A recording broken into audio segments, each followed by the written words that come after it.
Assalamualaikum warahmatullahi wabarakatuh. Selamat pagi dan salam sejahtera untuk kita semua.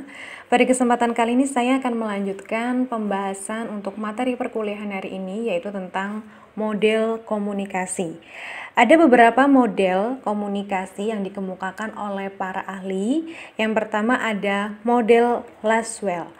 Jadi model Lasswell ini menggunakan beberapa komponen komunikasi dalam bentuk pertanyaan, seperti komponen-komponennya itu kan terdiri dari who communicator atau siapa yang menyampaikan pesan ya, kemudian says what message atau pesan apa yang disampaikan, kemudian in which channel medium, melalui media apa, kemudian to whom receiver, kepada siapa dia menyampaikan atau kepada siapa pesan itu disampaikan, dan what effect atau efek atau dampak apa yang didapatkan dari si penerima pesan terhadap pesan yang sudah disampaikan. Jadi model Lasswell ini mengemukakan beberapa komponen-komponen pesan berupa beberapa pertanyaan seperti who, what, which, whom, and what effect ya.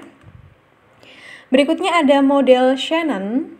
Ya, model Shannon ini lebih bervariasi lagi, jadi menjelaskan komponen-komponen dari komunikasi yang terdiri dari information source atau sumber informasi. Sumbernya ini berupa pastinya tuh sender, pengirim ya. Jadi sumbernya itu kan disampaikan oleh seseorang. Kemudian informasi itu biasanya berasal dari pemikiran seseorang gitu kan. Jadi sumbernya bisa berasal dari pemikiran seseorang atau ide-ide atau gagasan-gagasan yang dimiliki oleh seseorang. Kemudian berikutnya ada transmitter. Transmitter itu adalah proses penyampaian pesan ya. Jadi ketika pesan ini akan disampaikan, itu pesan ini terlebih dahulu di encoder atau dibuat sandi ya, dibuat seperti sandi-sandi, seperti ketika kita akan menyampaikan sesuatu pesan, berarti bagaimana cara menyampaikannya melalui suara. Jadi encoder ini bisa berupa seperti suara-suara atau bisa berupa seperti sesuatu gerakan-gerakan seperti itu ya. Jadi pesannya itu disandikan ya, dibuat kode-kode. Kemudian pesan tersebut bisa melalui channel atau media.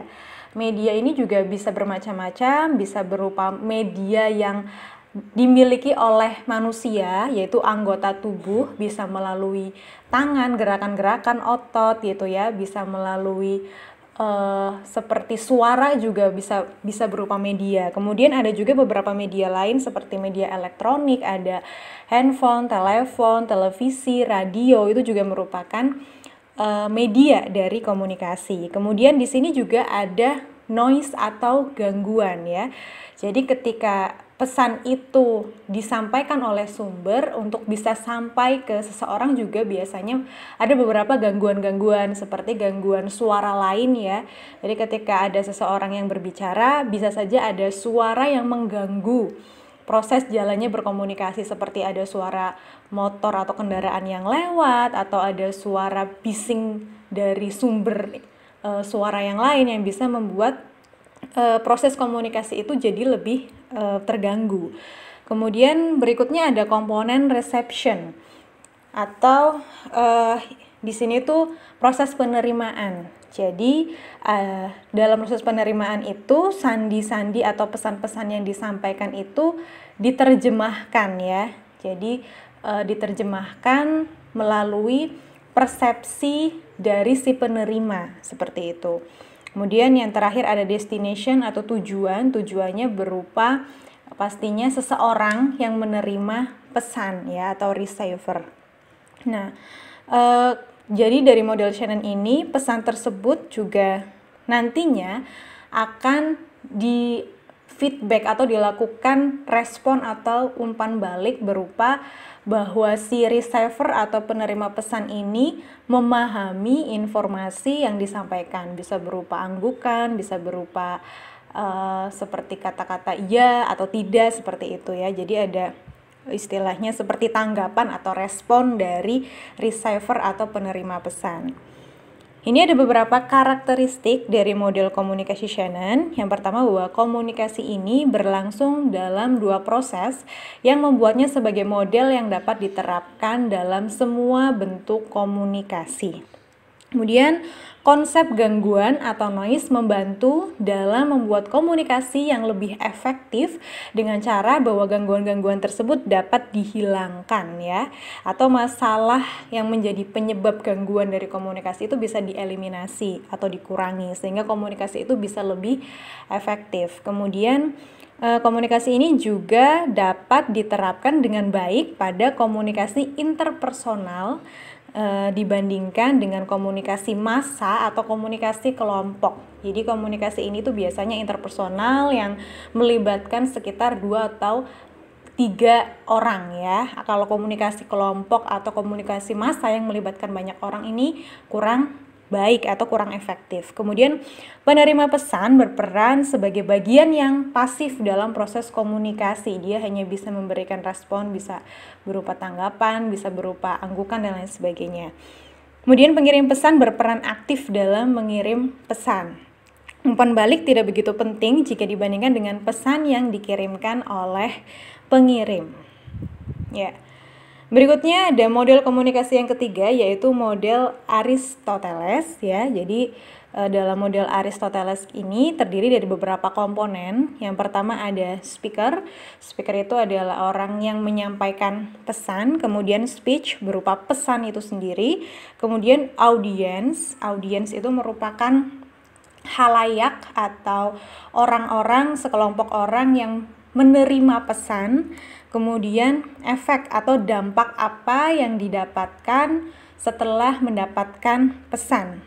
Dan ada occasion atau situasi ya, ini istilahnya didukung atau dipengaruhi oleh situasi dalam menyampaikan pesan juga. Nah, ini ada karakteristik dari model komunikasi Aristoteles ya. Yang pertama berpusat pada pengirim pesan, kemudian halayak ini bersifat pasif karena biasanya model komunikasi Aristoteles itu digunakan untuk komunikasi yang bersifat kelompok atau massa ya.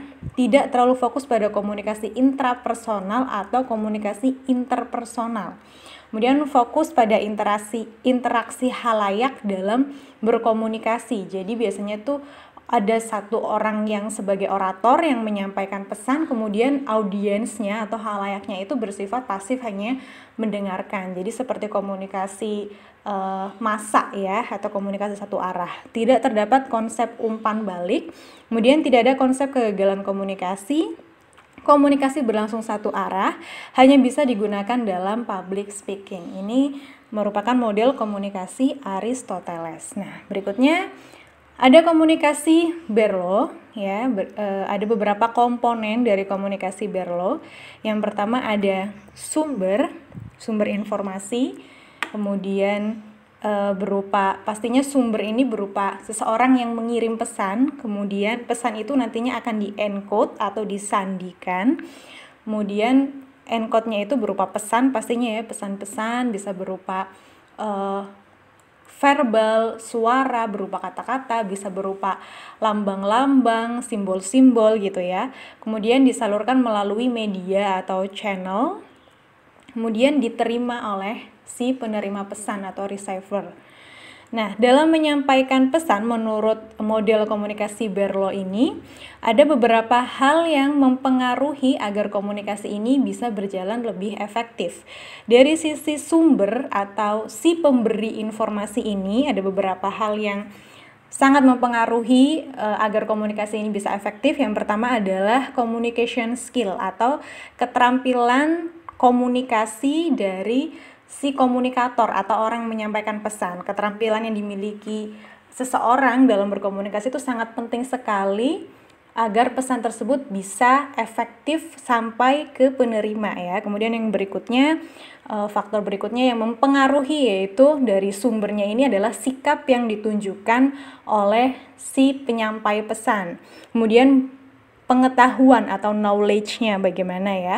Kalau dia memiliki pengetahuan yang baik atau pemahaman yang baik terhadap pesan yang akan dia sampaikan, maka pesannya juga bisa tersampaikan dengan baik juga. Kemudian social system atau sistem sosial yang mempengaruhi seperti kepercayaan, adat istiadat ya, kemudian kebiasaan-kebiasaan dari sistem sosial seperti itu, nilai-nilai yang ada di sosial seperti itu. Kemudian culture berupa budaya yang dimiliki oleh si penyampai pesan. Kemudian dari sisi message atau pesan itu sendiri juga ada beberapa faktor yang mempengaruhi seperti konten atau isi pesannya, kemudian elemen atau komponen-komponen yang ada dalam pesan-pesan yang disampaikan, kemudian treatment atau bagaimana menyampaikannya, kemudian struktur dari pesan dan kode atau simbol-simbol dari pesan itu. Kemudian dari sisi channel atau media ya, jadi media yang disampaikan tuh bisa berupa media yang bisa didengarkan, kemudian bisa dilihat, bisa disentuh, bisa dicium, atau bisa juga dirasakan seperti itu. Jadi ada beberapa jenis media, yang pasti media itu bisa didengarkan, bisa dilihat, bisa disentuh, bisa dicium, atau bisa dirasakan. Ini mempengaruhi keefektifan dari pesan yang akan disampaikan. Kemudian dari receiver sendiri juga faktor yang mempengaruhi itu ada skill communication atau keterampilan berkomunikasi dari penerima pesan, kemudian bagaimana sikapnya, kemudian knowledge, pengetahuannya, kemudian sistem sosial dan budaya. Jadi hampir sama antara penerima dan pemberi pesan itu faktor-faktornya. Kemudian karakteristik dari model komunikasi Berlo yang pertama yaitu bahwa ini berfokus pada proses encoding dan decoding atau berfokus pada proses penyandian pesan ketika pesan itu akan disampaikan dan menerima sandi atau menerjemahkan sandi-sandi itu ya.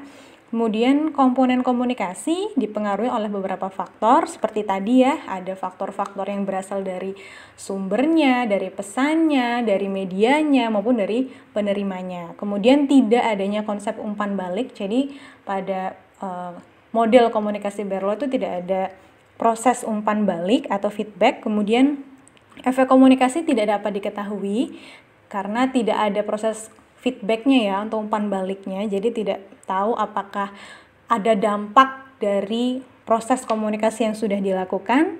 Kemudian tidak ada konsep gangguan atau noise ataupun berbagai hambatan proses komunikasi lainnya. Jadi tadi memang tidak dijelaskan ada komponen hambatan, kemudian komunikasi itu biasanya berlangsung satu arah.